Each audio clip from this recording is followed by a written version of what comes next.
بقرعید کی آمد ہے، تو آج ارادہ ہے کہ بقرعید کے حوالے سے، عید الاضحیٰ کے حوالے سے، قربانی کے حوالے سے کچھ باتیں آپ کے سامنے رکھی جائیں۔ اگرچہ بقرعید میں تھوڑا ٹائم ہے، لیکن پہلے سے آپ قربانی کے حوالے سے کچھ تیاری بھی کر لیں، کچھ قربانی کی فضیلت، قربانی کا فلسفہ کیا ہے، یہ چیزیں آپ کے دماغ میں پہلے سے بیٹھ جانی چاہیے۔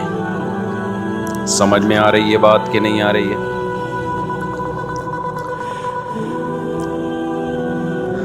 دیکھیں، اللہ تعالیٰ نے الحم سے لے کے والناس تک قرآن میں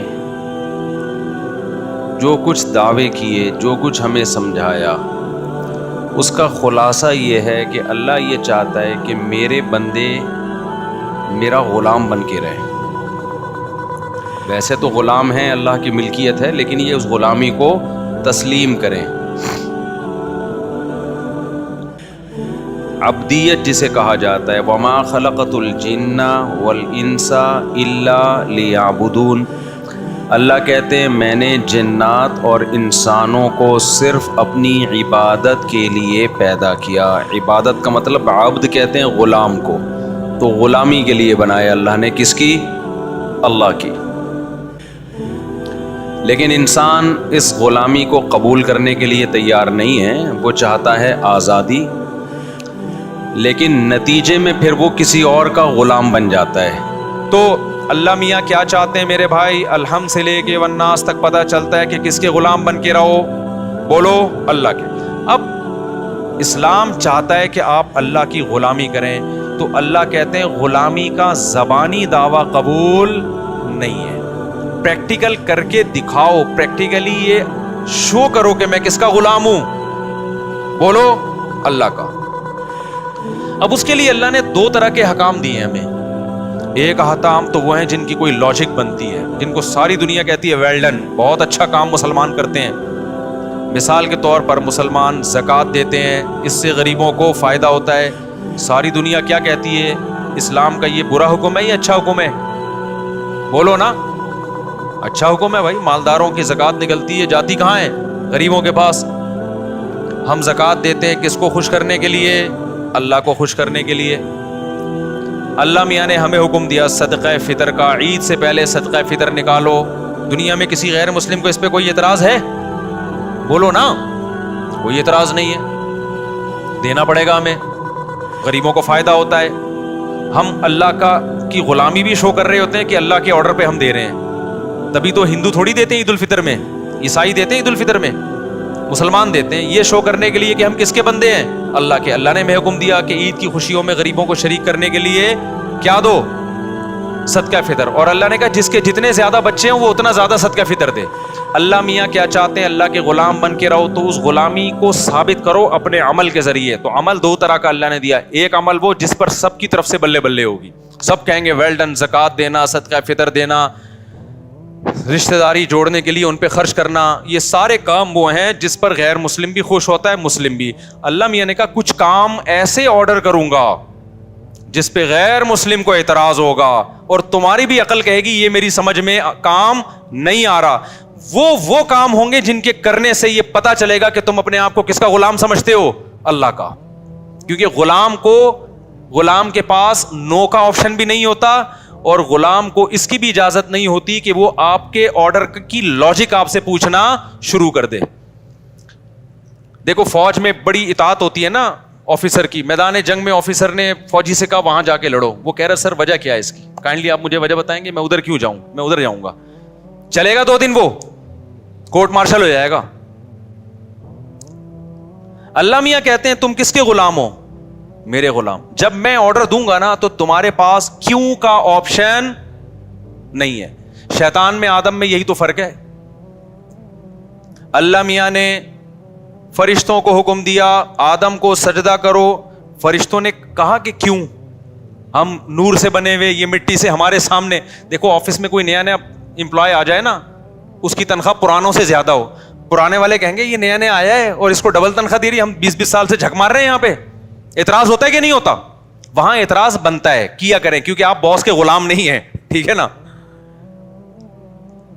تو یہی اعتراض فرشتے بھی کر سکتے تھے, اے اللہ ہم ہزاروں سال سے تیری عبادت کر رہے ہیں, ہمیں تو نے نور سے بنایا, لائٹ سے بنایا, اور یہ ہمارے سامنے ایک سڑے ہوئے گارے سے, بدبودار گاڑے سے, گارا جو مٹی کا ہوتا ہے جس میں سڑان پیدا ہو گئی تھی, اس سے تو نے ہمارے سامنے اس کو بنایا, اب تو ہمیں حکم دے رہا ہے کہ اس کو ہم سجدہ کریں. تو یہ بات ہماری سمجھ میں نہیں آتی. لیکن فرشتوں نے ایسا اعتراض بولو نہیں کیا. کیوں؟ فرشتے کہتے تھے, مانتے تھے کہ ہمیں بنایا اللہ نے ہے, اس کی مرضی بھائی, جو آرڈر ہمیں دے گا ہم اس کو بجا لائیں گے, چاہے ہماری کھوپڑی میں آئے یا نہ آئے. شیطان نے کیا کہا؟ شیطان نے کہا خلقتنی من نار وخلقتہ من طین, مجھے آگ سے بنایا, میں پرانا ہوں, یہ بھی نیا نیا میرے سامنے آیا, یہ مجھے سجدہ کرے نا, میں کیوں اس کو سجدہ کروں؟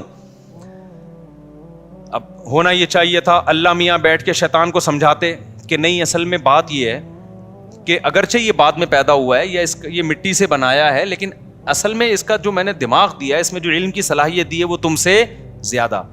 لیکن اللہ میاں نے شیطان کے سامنے ایسی کوئی لاجک پیش, یار آپ لوگ جملہ مکمل کر لیا کریں, نہیں کی ہے. اس کو سمجھایا نہیں بٹھا کے کہ ایکچولی یہ بات تو تمہاری فی نفسی درست لگتی ہے مجھے, لیکن ایک دوسرے پہلو سے غور کرو. کیوں؟ وہ اللہ ہے. وہ کون ہے؟ وہ خدا ہے. وہ پھر خدا کس بات کا بھائی اگر وہ بیٹھ کے سمجھانا شروع کر دے. اللہ میاں نے شیطان کو سمجھایا نہیں کہ دیکھو یوں ہے. اللہ میاں نے کہا کہ فخرج منہا فإنک رجیم, تو مردود ہے, آج سے دفع ہو جائے یہاں سے. سمجھ میں آ رہی ہے بات کہ نہیں آ رہی؟ شیطان کو پھر بھی عقل نہیں آئی کہ اللہ غصے میں ہے, میں سوری کر لوں. شیطان نے کہا ایک تو میں بات ٹھیک کر رہا ہوں, ٹھیک ہے نا, اوپر سے بجائے اس کے کہ مجھے سمجھایا جائے, یہ میرے اشکال کو دور کیا جائے, الٹا مجھے دھتکارا جا رہا ہے. اب اللہ کو تو کچھ نہیں بگاڑ سکتا تھا نا. شیطان نے کہا یہ سب کس کی وجہ سے ہو رہا ہے؟ یہ جو نیا امپلائی آیا ہے نا, جس کی وجہ سے میری تنخواہ اس کو ڈبل دی جا رہی ہے, اب باس کا کچھ نہیں بگاڑ سکتے تو اس کی جڑیں کاٹنا. لوگ دفتروں میں بھی تو یہی ہو رہا ہوتا ہے. تو شیطان نے کہا اب خدا کے ساتھ تو کچھ نہیں کر سکتا میں, اس آدم کو نہیں چھوڑوں گا میں. اب تک اکڑا ہوا ہے, اب تک اکڑا ہوا ہے شیطان. تو اللہ میاں نے اس میں ایک سبق دے دیا کہ میرے کچھ احکام ایسے ہوں گے جن کی لاجک تمہاری سمجھ میں بولو نہیں آئے گی. تو جو میرے بندے ہوں گے مجھے مانیں گے, وہ لاجک جانے بغیر میرے حکم پر عمل کریں گے. قربانی بھی انہی اور حج بھی انہی حکام میں سے ایک حکم ہے. حج میں ہم شیطان کو کنکریاں مار رہے ہیں, وہاں کوئی شیطان نہیں ہے بھائی. ایک سعودی حکومت نے یہ لگایا ہوا ہے پتھر.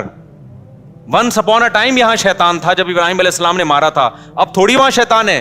اب تو وہ پتھر اس لیے لگا ہوا ہے تاکہ کسی اور بندے کو نہ مار دو آپ شیطان کے. تو ایک نشانی لگا دی بھائی یہاں مارنا ہے پتھر, ورنہ پاکستانی پتہ نہیں کدھر کدھر جا کے مار رہے ہوتے. پی ٹی آئی والے مسلم لیگیوں کو مار رہے ہوتے ہیں, مسلم لیگ والے پی ٹی آئیوں والے کو, اور شیطان پر رکھ کے آ جاتے. تو ہمارے یہاں تو اختلاف اعتدال سے نہیں ہوتے نا, تو وہاں حکومت سعودیہ نے نشان لگایا, ورنہ وہاں اصل میں کوئی نشان بھی نہیں تھا, اور وہاں ابھی شیطان ہے بھی نہیں. لیکن حکم دیا گیا کیا کرنا ہے بھائی. اب بے وقوف لوگ کہتے ہیں کیسا حکم ہے یار, جا کے پتھر مارو, اس کے لیے ہم 10-15 لاکھ روپے خرچ کرنے آئے ہیں یہاں پہ. لیکن جو خدا کو مانتے ہیں وہ کہتے ہیں جو خدا کہے گا ہم وہ, ان کو اس عبادت میں بڑا مزہ آتا ہے. خدا کی قسم, حج میں جو رمی کے وقت ایمان بنتا ہے نا, وہ کسی اور موقع پہ وہ جذبات پیدا نہیں ہوتے. لاکھوں لوگ ایسے دیوانوں کی طرح اٹھا کے کنکریاں, یا اللہ یہ 7 کنکریاں مارنے کے لیے 18 لاکھ روپے خرچ کر کے آئے ہیں. ہاں بھائی اسی کام کے لیے, کیونکہ یہ کنکری برائے کنکری نہیں ہے. یہ آرڈر کس کا ہے؟ یہ خدا کا حکم ہے, اس نے بولا ہے یہ کام کرو. تو جو اللہ کے ماننے والے, ان کے لیے یہ کنکری کا عمل ایمان کے بڑھنے کا ذریعہ بن جاتا ہے. جو نہیں ماننے والے